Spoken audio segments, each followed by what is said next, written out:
ভক্তিযোগ এটা বহু প্রাচীন কাল থেকেই আমাদের ভারতীয় উপমহাদেশে চলে আসছে। প্রাচীন কথাটা উচ্চারণ করলাম কেন? ভক্তিযোগ এইটা কিন্তু এখনকার নতুন নয়, প্রাচীন কাল থেকেই এই ভক্তিযোগ হয়ে আসছে। এই ভক্তিযোগটাকে বিভিন্ন মহাপুরুষ ভক্তিযোগটাকে এগিয়ে নিয়ে গেছেন, মানুষের সামনে তুলে ধরেছেন। কিন্তু ভক্তিযোগটা বহু বহু বহু পুরনো, প্রাচীন। এই জন্যই বলছি প্রাচীন। প্রাচীন কথাটা এমনি বললাম না, কারণ ভক্তিযোগটা যুগ যুগান্তর ধরে চলে আসছে। ভক্তিযোগের অনেকগুলো পার্ট আছে, আলাদা আলাদা বিষয়। কেউ ঈশ্বরকে ভক্তি করছে, শুধুমাত্র কৃষ্ণ, কেউ কৃষ্ণকে ভক্তি করছে। ভক্তিযোগের অনেক পার্ট। ভগবানকে ভক্তি করছে, কেউ সরাসরি তার গুরুকে ভক্তি করছে, গুরুকে ঈশ্বর মেনে, গুরুকে ভগবান মেনে, গুরুকে সবকিছু মেনে ভক্তি করছে। এখানে ভক্তিটা মূল। আবার কেউ কেউ ভগবান মানে কাউকে একজনকে ভগবান বলে মানছে, মনকে যা ইনপুট দেবা তাই হবে, মনকে যা ইনপুট দেবা তাই হবে। কাউকে ভগবান বলে মেনে নিচ্ছে, মনকে বলে দিচ্ছে ইনি ভগবান। সে যেই হোক, কৃষ্ণ হতে পারে, কালী হতে পারে, যেই হতে পারে, কোনো ব্যাপার না। ভক্তিযোগটা যেই হতে পারে তাকেই ভক্তি করছে, মনকে ইনপুট দিয়ে দিচ্ছে ইনি ভগবান, বুঝিয়ে নিচ্ছে। দেখো, ভগবান আমরাই আমাদের মনের বিচার একটা যে ইনি ভগবান। আসল কথাই এটাই হলো, যিনি নিজের দেহ দ্বারা, নিজের এই দেহ দ্বারা পরমাত্মাকে অনুভব করেছেন, তিনি ভগবান হওয়ার যোগ্য। ভগবান বলতে কি? ভগবান আর পরমাত্মা জিনিসটা আলাদা। পরমাত্মা এইটাই যে এই সকল জীবাত্মার যেখান দিয়ে সোর্স, সেইটা হচ্ছে পরমাত্মা। মানে সকল কিছু সৃষ্টির মূলে একজন, তিনি হচ্ছে পরমাত্মা। আর ভগবান কি? ভগবান হলো এমন একজন, ভগবান কিন্তু জগৎ সংসার সৃষ্টি করেনি। হ্যাঁ, আমরা যদি ভাবি যে এই ভগবানই জগৎ সৃষ্টি করেছে, তাহলে ভগবান সৃষ্টি করেছে, আমাদের ভাবনা চিন্তার উপর সব নির্ভর করছে। কিন্তু ভগবান একজনকে আমার ভক্তি করা লাগবে। শোনো, তুমি তো ডাইরেক্ট পরমাত্মা, যাকে অনুভব করা যায় কিন্তু যাকে দেখা যায় না বা যাকে ছোঁয়া যায় না, তাকে কি করে তুমি ভক্তি করবে? ভক্তিযোগের একটা বিষয় আছে না, একটা মানুষ হওয়া লাগবে, কিংবা কেউ প্রতিমার মধ্যেও ভক্তি করতে পারে, আবার কেউ যে কোনো একটা গাছকে ভক্তি করতে পারে, যাকে খুশি ভক্তি করতে পারে। কিন্তু একটা মানুষ হলে মানুষ একটা মানুষকে ভক্তি করবে, কিংবা একটা ভগবানের রূপ দান করে নেবে, তাকে ভক্তি করবে। এই ভক্তিটা করতে করতে সেই সাধকের পরমাত্মার লাভ হয়। এই যে হচ্ছে ভক্তিযোগ। ভক্তিযোগের যে বিষয়টা, এটা বুঝতে হবে ভক্তিযোগটা কি। হ্যাঁ, ভক্তিযোগ কিন্তু সরল সহজ পথ, কিন্তু ভক্তিটাই আনাটা মূল। মনের মধ্যে অহংকার থাকলে ভক্তি আসে না। ভক্তি জিনিসটা খুব উচ্চ মার্গের বিষয়। যোগ তপ যা বলো, কোনো কিছু লাগে না, একমাত্র ভক্তিযোগ। ভক্তিযোগ যদি ভক্তি মার্গে যাওয়া যায়, কোনো কিছু লাগে না, অটোমেটিক সবকিছু হয়ে যায়। কিন্তু ভক্তি মার্গে যাওয়াই টাফ ব্যাপার, খুব কম সাধক ভক্তি মার্গে যেতে পারে। এই ভক্তি মার্গ প্রাচীন কাল থেকেই আছে। কেউ তার গুরুকে স্বয়ং ঈশ্বর এবং পরমাত্মা বলো, যা বলো, সবকিছু গুরু একজনকে তো মানতে হবে। ভক্তি স্বয়ং একটা সাধনা। ভক্তিটা স্বয়ং একটা সাধনা। অটোমেটিক যে ভক্তিটা, ওটা একটা সাধনা। সাধনাটা করবে, ভক্তিটা করার জন্য একটা মানুষ দরকার যাকে ভক্তি করবে। তাই জন্য কেউ গুরুকে করছে, কেউ ইষ্ট দেবতাকে করছে, কেউ কাউকে করছে। তো একটা মানুষকে যদি ভক্তি করা হয়, কিংবা একটা মাটির প্রতিমা বানিয়ে নিল, তাকে ঈশ্বর জ্ঞানে, তাকে পরমাত্মা জ্ঞানে যদি ভক্তি, সেই আমার সব, আর কেউ কিছু না, আমার সেই সব, তাহলে সহজ ভাবে হয়ে যাচ্ছে বিষয়টা সহজ ভাবে হয়ে যাচ্ছে। পরমাত্মা কোথায়? তুমি তো সরাসরি ডাইরেক্ট পরমাত্মার কাছে কি করে পৌঁছবে? ভক্তি করতে করতে সহজভাবে পরমাত্মা লাভ হয়ে যায়। তখন তার যে পৌঁছে দেবে কিভাবে? তোমার ভক্তির মাধ্যমে তুমি পৌঁছাবে। গুরু একটা উপলক্ষ মাত্র। এবার গুরু যদি নিজেকে ভগবান মনে করে আমি ভগবান হয়ে গেছি, আমি বিরাট বড় ভগবান হয়ে গেছি, তাহলে হয়ে গেল ভগবান সেজে বসে পড়ে অনেকে আসনে। না না না, এইসব না। তখন ভগবান, গুরুটা একটা উপলক্ষ মাত্র। হ্যাঁ, একজন শিষ্য তার গুরুকে ভগবান রূপে মানতে পারে, একদম এটা বাস্তব, মানতে পারে, কারণ পরমেশ্বর এবং সে তাকে পরমাত্মা রূপে মানতে পারে। কিন্তু গুরুদেবের সেই অহংকারটা আসা উচিত না যে আমি ভগবান হয়ে গেছি,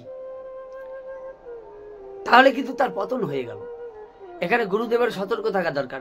শিষ্যের যে পূর্ণ সমর্পণটাকে সে নিজে অহংকারে হয়ে পূর্ণ সমর্পণটাকে নিয়ে শিষ্যকে বিপদে পরিচালনা করবে, এটা কিন্তু গুরুদেবের করা উচিত নয়।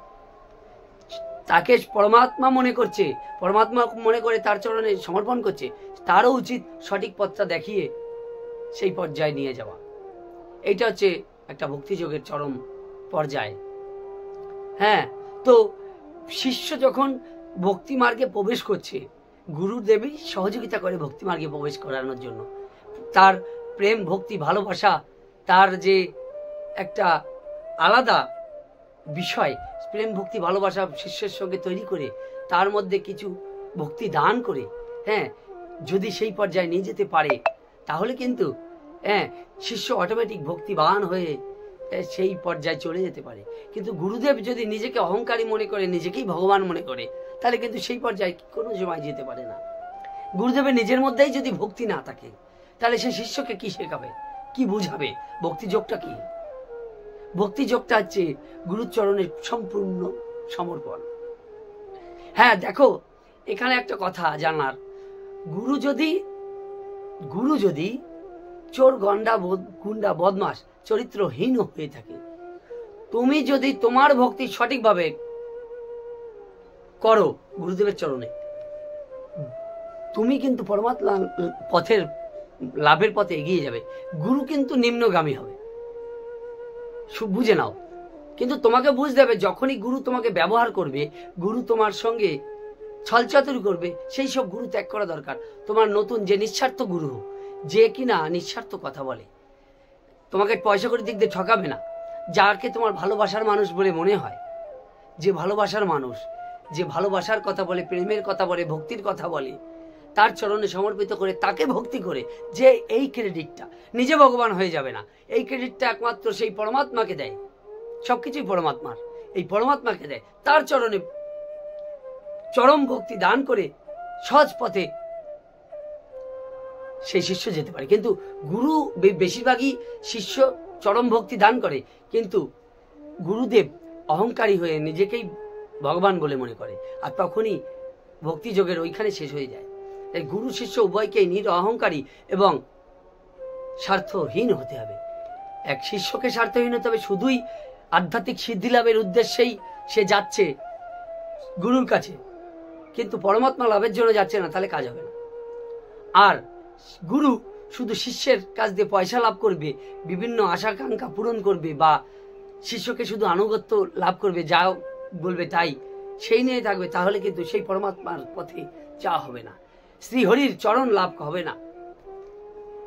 ভক্তি, এই বিষয়টা এখন বোঝা দরকার। চরম ভক্তি, চরম ভক্তির পথ বিভিন্ন চৈতন্য মহাপ্রভু দিয়ে গেছেন ভক্তির পথ, আমাদের হরিচাঁদ ঠাকুর দিয়ে গেছেন মতুয়া আদর্শ পথ। মতুয়া মানেটা কি? মতুয়া মানেটা হচ্ছে নামে প্রেমে মাতোহারা। যারা নামে প্রেমে মাতোহারা তারা মতুয়া। সে কৃষ্ণ ভক্ত হোক, কালী ভক্ত হোক, সে বজরং বলী ভক্ত হোক, যা হোক, সেই মতুয়া। মতুয়া মানে একটা হচ্ছে ইউনিভার্সাল, এটাকে কিছু সম্প্রদায়ের মধ্যে সীমাবদ্ধ রাখা হয়েছে না। মতুয়া মানে নামে প্রেমে মাতোহারা।